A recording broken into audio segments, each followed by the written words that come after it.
TV live Maharashtra की big breaking में आपका स्वागत है। मैं हूं आंचल और मेरे साथ मौजूद है मेरे सहयोगी अमलेंदु उपाध्याय।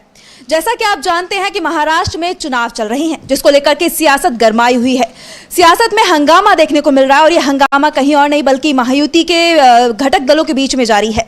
महायुति में शामिल सभी घटक दल यानी कि बीजेपी, शिंदे गुट की शिवसेना और अजित पवार की एनसीपी, तीनों ही दल आपस में भिड़ रहे हैं और ये लड़ाई किसी और चीज को लेकर नहीं बल्कि सीएम की कुर्सी को लेकर हो रही है।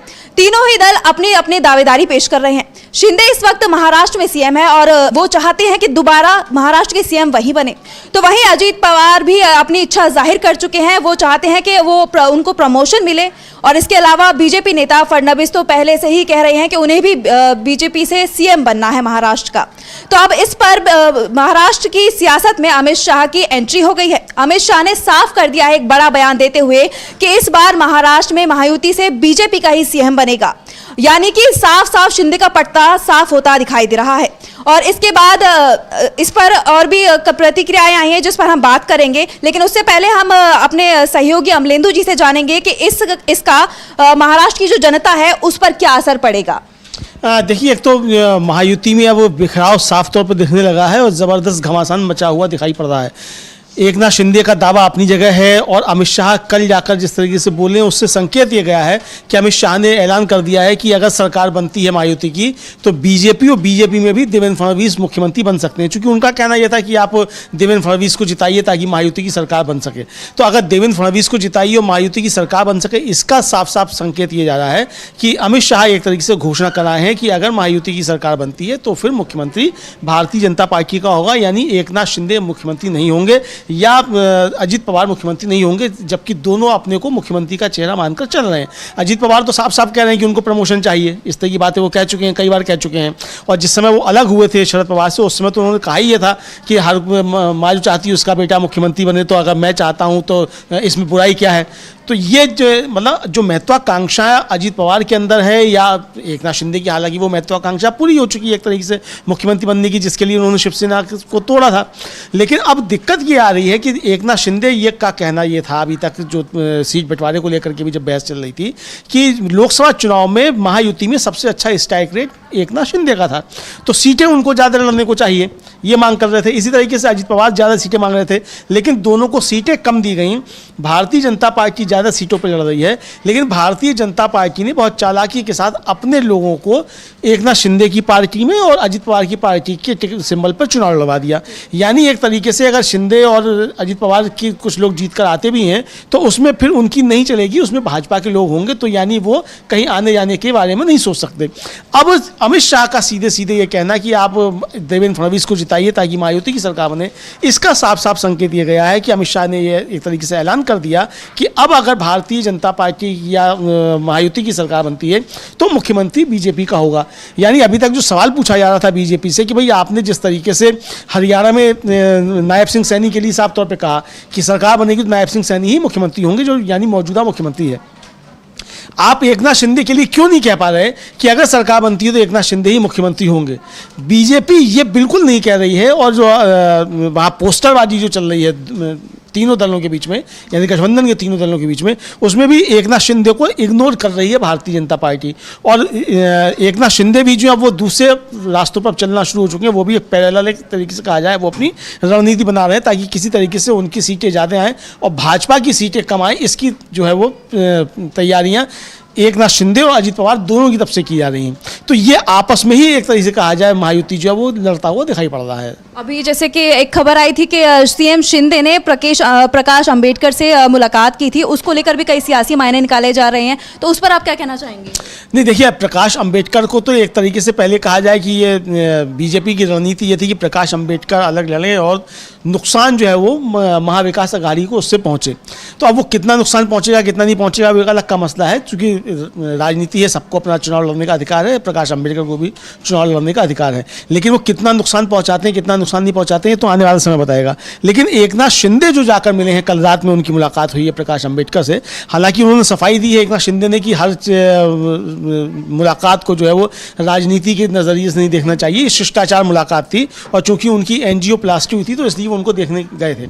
अब एंजियोप्लास्टी वो तो काफ़ी समय हो चुका है उनका, प्रकाश अम्बेडकर का। तो अब अगर जाते मिलते हैं उनसे तो ये समझा जा रहा है कि एकनाथ शिंदे ने अब समानांतर राजनीति जो शुरू कर दी है, ताकि महायुति के अलावा भी उनको कुछ समर्थन मिल सके अगर कल को कोई आने वाली परिस्थिति बने। क्योंकि ये एक चीज़ तो साफ है कि शिंदे की वापसी उद्धव ठाकरे के साथ नहीं हो सकती। अब ये उद्धव ठाकरे स्पष्ट कर चुके हैं, क्योंकि जिस तरीके से उनको बार बार गद्दार कहा जा रहा है और अभी भी गद्दार कहा जा रहा है, मतलब पूरा एक तरीके से कहा जाए चुनाव प्रचार जो है महाविकास अघाड़ी और शिवसेना उद्धव ठाकरे का, वो इन गद्दारों को केंद्र में रखकर और गुजरात को केंद्र में रखकर पूरे तरीके से हो रहा है। तो अब एकनाथ शिंदे की उद्धव कैंप में तो वापसी असंभव है।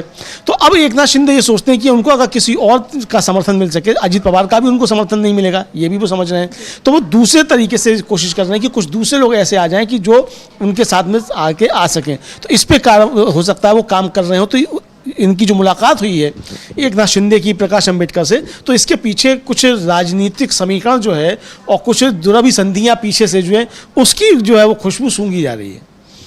जी बिल्कुल, आपको बता दें कि जिस तरीके से सीएम शिंदे ने प्रकाश अम्बेडकर से मुलाकात की है, उसके साफ साफ संकेत ये निकल कर आ रहे हैं कि सीएम शिंदे बहुत जल्द ही बीजेपी के साथ कुछ बड़ा कर सकते हैं, यानी कि खेल कर सकते हैं। और वहीं महाराष्ट्र की बात करें तो महाराष्ट्र में इस वक्त सियासत में जुबानी जंग छिड़ी हुई है। अभी फिलहाल हाल ही में राज ठाकरे ने संजय राउत को लेकर एक बड़ा बयान दिया था, जिस पर अब संजय राउत ने पलटवार किया है। तो क्या कुछ कहा है संजय राउत ने, सुनवाते हैं आपको।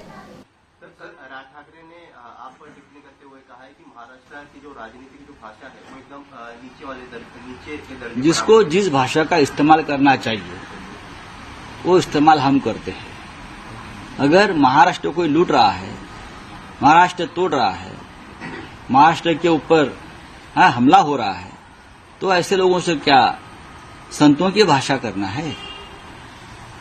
हमने भी बाला साहब ठाकरे के साथ काम किया है, साहब के साथ काम किया, हमको मालूम है किसके लिए किस भाषा का इस्तेमाल करना चाहिए। राज ठाकरे, भारतीय जनता पार्टी, देवेंद्र फडणवीस उनके खासम खास है।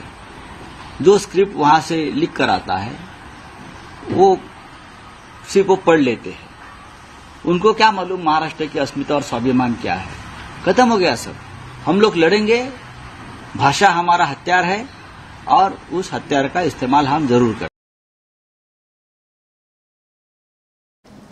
तो जिस तरीके से आपने ये बयान सुना, संजय राउत ने क्या कुछ कहा है राज ठाकरे को लेकर, इस पर आप क्या कहना चाहेंगे अमलेंदु जी? देखिए, एक तो राज ठाकरे के विषय में ये कहा जा रहा है कि वो बीजेपी के एजेंट की तरीके से काम कर रहे हैं, और ये संजय राउत का कहना है कि राज ठाकरे बीजेपी की लिखी हुई स्क्रिप्ट पढ़ते हैं, वहाँ से लिखकर जो आ जाता है वो उसको पढ़ते हैं। राज ठाकरे ने एक तरीके से ये मतलब सलाह दी थी कि मोदी जी के लिए या बीजेपी के लिए जिस तरीके से संजय राउत या शिवसेना शब्द इस्तेमाल कर रही है वो इस्तेमाल ना करें। इस पर उनका कहना है कि उन्हें क्या मालूम कि महाराष्ट्र का स्वाभिमान क्या होता है। यानी राज ठाकरे इस समय जो एक नया ध्रुव बनने की कोशिश कर रहे हैं महाराष्ट्र की राजनीति में, उसको एक तरीके से फ्यूज़ कर दिया संजय राउत ने आज ये बात कहकर कि राज ठाकरे जो कर रहे हैं वो बीजेपी की बी टीम की तरीके से काम कर रहे हैं। तो ये एक तरीके से संदेश दे दिया है संजय राउत ने, यानी राज ठाकरे को भी अब बीजेपी की बी टीम की तरीके से देखा जा रहा है। हालांकि वो बीजेपी की बी टीम नहीं बल्कि ए टीम की तरीके से काम कर रहे हैं राज ठाकरे, चूंकि जो वो मुद्दे उठा रहे हैं, जिस तरीके से वो उद्धव ठाकरे पर प्रहार कर रहे हैं, ये सारी चीज़ें जो हैं वो एक तरीके से देखा जाए वो बीजेपी को फायदा पहुँचाने वाली हैं और उन मुद्दों को लेकर घेर रहे हैं जिन पर बीजेपी उद्धव ठाकरे को घेरती है। तो ये बीजेपी के लिए काम करना ही एक तरीके से हुआ। इसी पर उन्होंने कहा कि जैसे गुजरात एक बड़ा मसला बना हुआ है महाराष्ट्र के चुनाव में कि गुजराती लोग किस तरीके से आकर महाराष्ट्र के सारे उद्योग लेकर चले जा रहे हैं, महाराष्ट्र का सारा कारोबार जो है वो लेकर चले जा रहे हैं और गुजरातियों को ही सारा सब कुछ दिया जा रहा है महाराष्ट्र में। ये एक बड़ा मुद्दा बना हुआ है। और दूसरे ये भी कहा जा रहा है कि जो महाराष्ट्र में अपराध हो रहे हैं उसको भी गुजरात से संचालित किया जा रहा है। तो ये भी एक बड़ा मसला है। दूसरा ये जो एकनाथ शिंदे के लिए बार बार कह रही है शिवसेना कि ये तो जो है वो नॉन बायोलॉजिकल पार्टी है और ये तो पार्टी बनी ही गुजरात में है। तो गुजरात गुजरात एक बड़ा केंद्र बन गया। तो इस गुजरात को लेकर जिस तरीके से हमला बोला है शिवसेना ने, और संजय राउत ने एक तरीके से, उन्होंने राज ठाकरे ने एक तरीके से बीजेपी का बचाव करने की कोशिश की है, इसको लेकर संजय राउत हमला बना। अब देखने में ये आया आंचल कि राज ठाकरे के खिलाफ मतलब के बेटे के खिलाफ जो शिवसेना का उम्मीदवार खड़ा हुआ, बीजेपी ने उसको समर्थन देने से मना किया, और इसको लेकर दोनों के बीच में तो काफ़ी तकरार हुई, शिवसेना मतलब शिंदे और बीजेपी के बीच में। और शिंदे को बीजेपी आला कमान से कहना पड़ा कि बीजेपी के लोग जो हैं वो गठबंधन धर्म का पालन नहीं कर रहे हैं। तो ये तकरार जिस तरीके से बढ़ती जा रही है, एक तरह से कहा जाए दोनों के बीच में, इससे साफ तौर पर समझा जा सकता है कि ये तकरार आगे बढ़ेगी और चुनाव से पहले ही कोई बड़ा खेल महायुति के अंदर ही हो सकता है। मतलब इनको जो लड़ना है महाविकास अघाड़ी से, वो कब लड़ेंगे और कैसे लड़ेंगे ये तो आने वाला समय बताएगा। लेकिन बीच चुनाव में जिस तरीके से चीज़ें हो रही हैं, अजीत पवार का कह देना कि साहब नरेंद्र मोदी की हमारे यहाँ की कोई आवश्यकता नहीं है, वो हमारे यहाँ आकर रैली ना करें, नवाब मलिक का कह देना कि अजीत पवार किंग मेकर बनेंगे, पलटी मार सकते हैं, यानी ये संकेत देना। एकनाथ शिंदे का कहना कि बीजेपी गठबंधन धर्म का पालन नहीं कर रही है, और मनोज जरांगे पाटिल के सवालों पर देवेंद्र फडणवीस का ये कह देना कि अगर एकनाथ शिंदे सामने आकर कह दें कि मैंने टांग अड़ाई थी तो मैं राजनीति छोड़ दूंगा, इस तरीके की चीज़ें जो देखने को मिल रही हैं। तो ये बीजेपी और महायुति के बीच में के जो दल हैं उनके बीच में किस तरीके से गड़बड़ है, इसको लेकर चीज़ें सामने आ रही हैं। तो जैसे कि आप जानते हैं कि महाराष्ट्र में एमवीए एक तरफ देखें तो एमवीए एकदम मजबूत होता दिखाई दे रहा है, तो वहीं महायुति की बात करें तो महायुति गठबंधन बहुत तेजी से बिखरता दिखाई दे रहा है, क्योंकि महायुति के अंदर जो घटक दल शामिल है उन्हीं में खटपट की खबरें सामने आ रही हैं, और ये खबरें जो अब सतह पर भी आ गई हैं, तो हम इसी पर आगे बात करेंगे। तो अब जैसे कि आप ये देख सकते हैं कि शिंदे ने सीएम पद के लिए दावेदारी ठोकी है, तो वहीं बीजेपी नेता फडणवीस ने भी कह दिया है कि वो सीएम बनना चाहते हैं। तो मैं जानना चाहूंगी कि सीएम शिंदे और फडणवीस एक दूसरे को लेकर सहज क्यों नहीं है? नहीं, देखिए, एक तो जाहिर सी बात है कि जिस समय ये पूरा ऑपरेशन लोटस चला था उद्धव ठाकरे के खिलाफ, तो उसके मुख्य सूत्रधार करता धरता जो थे वो देवेंद्र फडणवीस थे। यानी देवेंद्र फडणवीस ने ही वो भूमिका तैयार की थी कि उद्धव ठाकरे की पार्टी को तोड़ा जाओ, एकनाथ शिंदे से मिलकर उन्होंने सारा खेल किया था, और समझा ये जा रहा था कि देवेंद्र फडणवीस ही मुख्यमंत्री बनेंगे। लेकिन दिल्ली से आदेश आया कि जब ये सब चीज़ें हो गई कि मुख्यमंत्री देवेंद्र फडणवीस नहीं बल्कि एकनाथ शिंदे बनेंगे, तो उस समय झटका लगा उनको, देवेंद्र फडणवीस को। फिर घोषणा कर दी गई कि बीजेपी सरकार में शामिल नहीं होगी, बाहर से समर्थन देगी। तो उस समय भी देवेंद्र फडणवीस का सोचना यह था कि कुछ दिन एकनाथ शिंदे की सरकार चलवाकर और फिर बीजेपी कहेगी कि अब हम सरकार बना रहे हैं तो देवेंद्र फडणवीस मुख्यमंत्री बन जाएंगे। जाहिर सी बात है कि देवेंद्र फडणवीस जो कर रहे थे पिछले 5 सालों से, वो खुद मुख्यमंत्री बनने के लिए ही कर रहे थे, और उनको 5 साल जो है वो बाहर बैठना पड़ा। पहले मुख्यमंत्री की शपथ भी उन्होंने ले ली, फिर वो सरकार से जाना पड़ा उनको, और उसके बाद फिर जब वो उन्होंने समर्थन दिया इनको एकनाथ शिंदे को, तो उस समय भी वो जो थे वो उप मुख्यमंत्री बनना नहीं चाहते। लेकिन फिर दिल्ली की तरफ से जब आदेश आया कि आपको उप मुख्यमंत्री बनना है, तो फिर वो 12वीं के बाद इंटर्न उनका करवा दिया अमित शाह ने, कि आपको आदेश आया ऊपर से कि आपको अब उप मुख्यमंत्री बनना है। यानी एक तरह से कहा जाए तो महाराष्ट्र की राजनीति में देवेंद्र फडणवीस का ये अपमान हुआ। अब देवेंद्र फडणवीस जो है वो चाहते हैं कि वो अपमान का बदला लें और फिर से वो मुख्यमंत्री बने। हालांकि चर्चा ये है अभी भी कि अगर सरकार महायुति की बनती भी है तो भी देवेंद्र फडणवीस नहीं बनेंगे, चूंकि वहां दावेदार जो है दिल्ली की तरफ से वो तैयार किए गए हैं पीयूष गोयल पर्दे के पीछे से, और देवेंद्र फडणवीस के लिए बंगला दिल्ली में अलॉट करा दिया गया है। तो देवेंद्र फडणवीस को दिल्ली बुला लिया जाएगा, और दिल्ली से पीयूष गोयल जो है वो पहुंच जाएंगे मुंबई, मुख्यमंत्री वो बन जाएंगे। यानी कि एक बार फिर से सीएम शिंदे की मतलब बीजेपी नेता फडणवीस की जो मंशा है वो एकदम से उस पर पानी फिरता दिखाई दे रहा है। हाँ, उस पर पानी फिरता हुआ दिखाई दे रहा है, और फडणवीस इसको समझ, तो इसीलिए वो अब पूरा ध्यान जो है वो महाराष्ट्र पर केंद्रित कर रहे हैं। उनकी कोशिश ये है कि शिंदे और पवार का, चाहे अजीत पवार का कितना भी नुकसान हो जाए, देवेंद्र फडणवीस का फायदा हो, मतलब वो बीजेपी ज़्यादा आए, और फिर वो उसके बाद दावा ठोके कि मुझे दिल्ली नहीं जाना है, मुझे तो यहाँ का मुख्यमंत्री बनना है।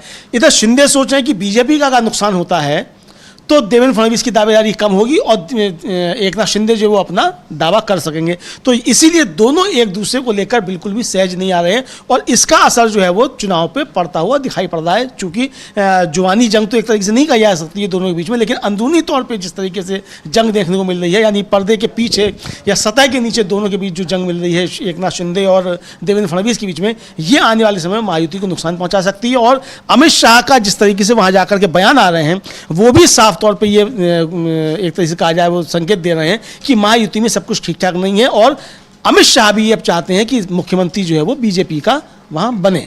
वैसे मैं आपको बता दूं कि कल एक पीएम मोदी ने 2 जगह पर रैली की थी, धुले में और नासिक में। तो वहां पर उन्होंने एक बयान दिया था जिसकी काफी चर्चा थी कि एक रहेंगे तो सेफ रहेंगे, और इसी तरीके का बयान सीएम योगी ने दिया था कि बटोगे तो कटोगे, ये यूपी में दिया था, जिसकी लपटें अब महाराष्ट्र तक पहुंच गई हैं। और इसको लेकर अजीत पवार और बाकी और भी पार्टी के नेताओं के बयान सामने आ चुके हैं। उन्होंने किनारा किया है सीएम योगी के बयान से, और वहीं कहीं ना कहीं पीएम मोदी भी इस बयान से किनारा करते दिखाई दिए हैं। तो इस पर आप क्या कहना चाहेंगे? हाँ देखिए, इससे किनारा करते हुए दिखाई दिए, बटोगे तो कटोगे, लेकिन उन्होंने कहा है कि एक रहेंगे तो सेफ रहेंगे।